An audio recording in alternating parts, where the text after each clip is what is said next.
Here's another of those popular good news satires. This one is titled, If Men Gave Charity Bazaars as Women Do.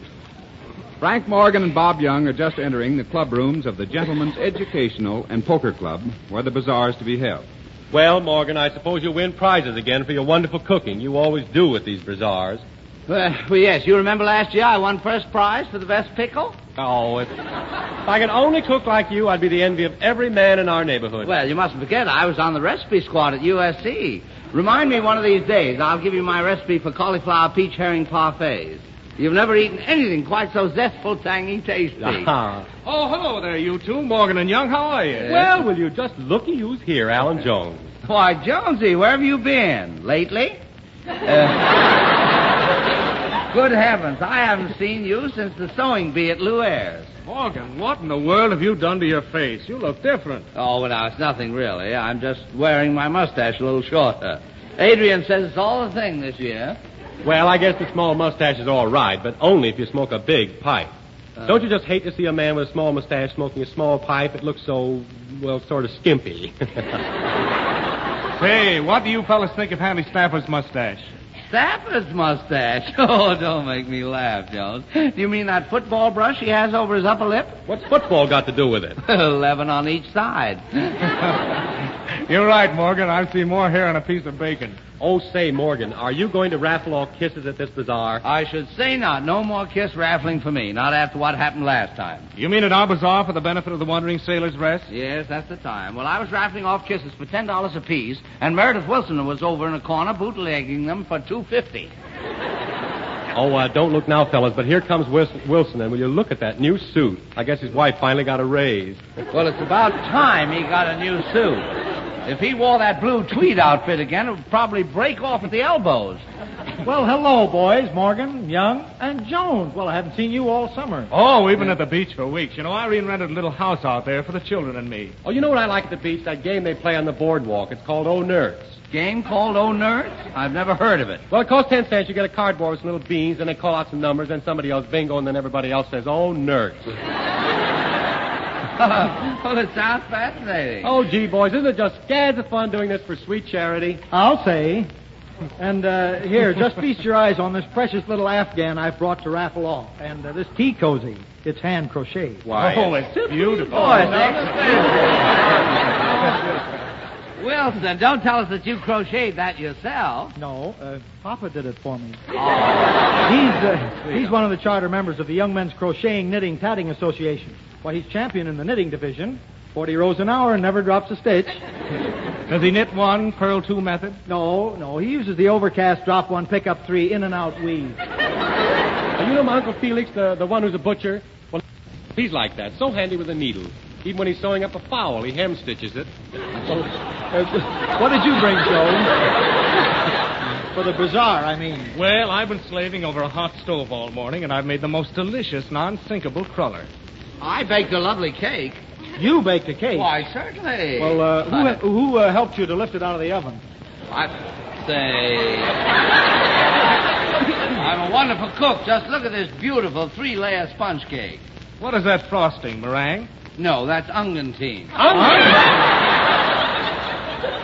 Yes, the cake got burnt a little on the top. Oh, it's a fine thing. Bringing a sunburned cake to the bazaar. Well, I'll have to be getting over to my booth and setting up before the evening crowd starts coming. But, say, before I forget, remember the rummage sale next Saturday, boys. Rummage sale? What should I bring? Oh, you know, any old thing you have lying around the house. Good. I'll bring my brother-in-law. Oh, you funny man. By the way, fellas, I guess you'll all think me stupid or something, but this bazaar tonight, what's going to happen to all the money we make? It's for charity, you silly boy. Yes, I know, but what charity?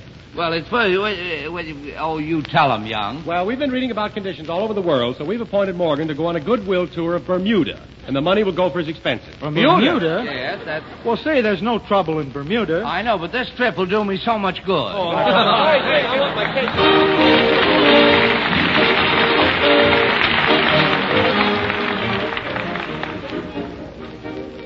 Those of you who really love good coffee will be interested in this letter, just received from Mrs. Rena Cammons of 266 Williamson Avenue, Hillside, New Jersey. A few weeks ago, a man rang my doorbell and asked me to try a sample of coffee. I protested, saying that I was a Maxwell House user, that I was perfectly satisfied with it. However, he told me that I was under no obligation to buy. He just wanted my opinion. Well, several days later, he called again. I told him that the coffee couldn't compare with Maxwell House coffee in flavor, that I'd tried different brands of coffee until I discovered Maxwell House. And from now on, that was the only brand I'd use. Then he said that Maxwell House coffee sure must be good, because I was about the 10th person on our block that had told him the same story. Well, that really tickled me, and I thought you might like to know about it. Mrs. Cammon's opinion about Maxwell House coffee is worth consideration. She's tried other brands and compared the flavor. If you like a cup of coffee that is richer in body, smooth, mellow, richer in flavor, then why don't you try the new improved Maxwell House? You see, this already superb blend of the world's choice coffees has now been even further enriched. And then a new method of roasting called Radiant Roast brings out even more the rich, delicious flavor of these superb coffees. And of course, please remember the new Maxwell House comes in 2 correct grinds. If you use the drip method of making coffee, the special drip grind Maxwell House will give you coffee uniformly rich and clear in every type of drip or glass coffee maker. For perfect results by the percolator or boiled method, you'll choose the regular grind Maxwell House. Ask your grocer for a pound of the new and improved Maxwell House tomorrow. You'll be pleased by the ohs and ahs that come from your family's complete satisfaction with a truly grand cup of coffee.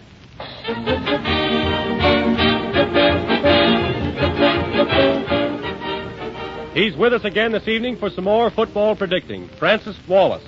Frank, here's a list of the 20 toughest games of the week and a lot of honeys. Ready? Well, ready as I ever will be for this week's babies. I'm catching a train for the East, Bob, so let's go. Well, before you start East, how about California and UCLA? University of California at Berkeley. Pittsburgh and Wisconsin. Pitt. Minnesota, Michigan. Minnesota. And the Southern Natural, Alabama and Tennessee. Alabama. Tulane and Rice. Tulane. Texas A&M and Texas Christian. Texas Christian. Okay, Frank, here's a nice soft one. Indiana and Nebraska. A soft one, eh? Well, Nebraska. Fordham, Purdue. Fordham. Ohio State, Northwestern. Northwestern. Columbia, Colgate. Sid Luckman, Lou Little, and Columbia. Notre Dame and Illinois. Well, I'll go along with my Notre Dame boys. Holy Cross, Carnegie. Holy Cross. Pennsylvania, Princeton. Pennsylvania. Navy, Yale. Navy. Army, Harvard. Army. Brown, Dartmouth. Dartmouth. Cornell, Syracuse. Cornell. Mississippi, Vanderbilt. Old Mississippi. Oregon, Stanford. Oregon. Duke, Georgia Tech. Duke. Now for the train. Oh, now, wait a minute. Where are you going? Bob, after that list you just handed me, I think the destination is unknown.